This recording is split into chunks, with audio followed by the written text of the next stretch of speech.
बिस्मिल्लाहिर्रहमानिर्रहीम। खुतबात अमीर अल-मोमिनीन इमाम अली अलैहिस्सलाम। नहजुल बलागा खुतबा नंबर 3। खुलफा सलासा की हुकूमत के बारे में आप अलैहिस्सलाम का नज़रिया। ये खुतबा शख्शिगिया के नाम से मशहूर है। अमीर अल-मोमिनीन इमाम अली अलैहिस्सलाम अपने इस खुतबे में इरशाद फरमाते हैं, खुदा की कसम, फर्जंदे अबी कहाफा ने पराने खिलाफत पहन लिया। हालांकि वो मेरे बारे में अच्छी तरह जानता था कि मेरा खिलाफत में वही मकाम है जो चक्की के अंदर इसके कील का होता है। मैं वो कोहे बुलंद हूँ जिस पर से सैलाब का पानी गुजर कर नीचे गिर जाता है और मुझ तक परिंदा पर नहीं मार सकता। इसके बावजूद मैंने खिलाफत के आगे पर्दा लटका दिया और इससे पहलू तही कर ली और सोचना शुरू किया कि अपने कटे हुए हाथों से हमला करूं या इस भयानक तैरगी पर सब्र कर लूं जिसके बायस सन रसीदा बिल्कुल ज़ईफ और बच्चा बूढ़ा हो जाता है और नीज मोमिन इसमें जद्दोजहद करता हुआ अपने परवरदिगार के पास पहुंच जाता है। मुझे इस अंधेरे पर सब्र ही करीने अकल नजर आया, लिहाजा मैंने सब्र किया। हालांकि आंखों में गुबारो अंधू की खलश थी और हलक में गम व रंज के फंदे लगे हुए थे। मैं अपनी मराज को लुटते हुए देख रहा था, यहां तक कि पहले ने अपनी राह ली और अपने बाद खिलाफत इब्ने खताब को दे गया। फिर हजरत ने बतौर तमसील इशा का ये शेर पढ़ा, कहाँ ये दिन जो नाके के प्लान पर कटता है और कहाँ वो दिन जो हयान बरादर जाबर की सोबत में गुजरता था। ताज्जुब है कि वो जिंदगी में तो खिलाफत से सुबकदोश होना चाहता था, लेकिन अपने मरने के बाद इसकी बुनियाद दूसरे के लिए इस्तवार करता गया। बेशक इन दोनों ने सख्ती के साथ खिलाफत के थनों को आपस में बांट दिया। इसने खिलाफत को एक सख्त और दुरुस्त महल में करार दे गया जिसके चुरकेकारी थे, जिसको छूकर भी खुरदरापन महसूस होता, जहां बात बात में ठोकर खाना और फिर उज़र करना पड़ता था। जिसका इससे साबका पड़े वो ऐसा है जैसे सरकश ऊंटनी का सवार अगर मुहार खींचता है तो इसकी मुंहजोरी से नथने फट जाने का अंदेशा, जिसके बाद मुहार देना ही नामुमकिन हो जाए, और अगर बाघ को ढीला छोड़ता है तो इसके साथ हलाकत में पड़ जाने का अंदेशा। बाखुदा लोग इस वजह से कुजरवी, सरकशी, तुंद मजाजी और बेरा रवी में मुब्तला हो गए।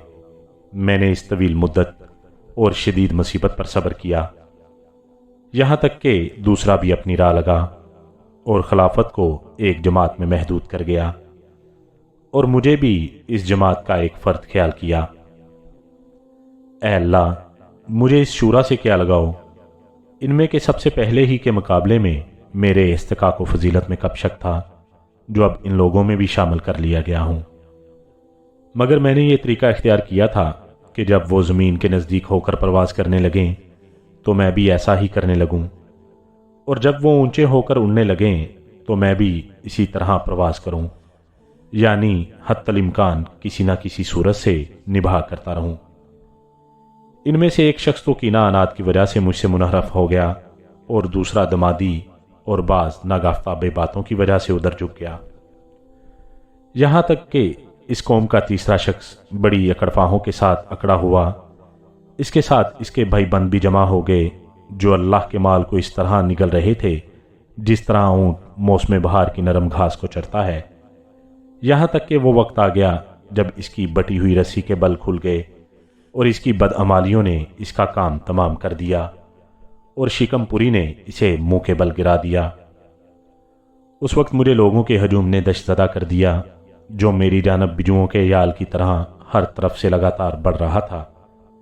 यहां तक कि आलम यह हुआ कि हसन और हुसैन कुचले जा रहे थे और मेरी रिदा के दोनों किनारे फट गए थे।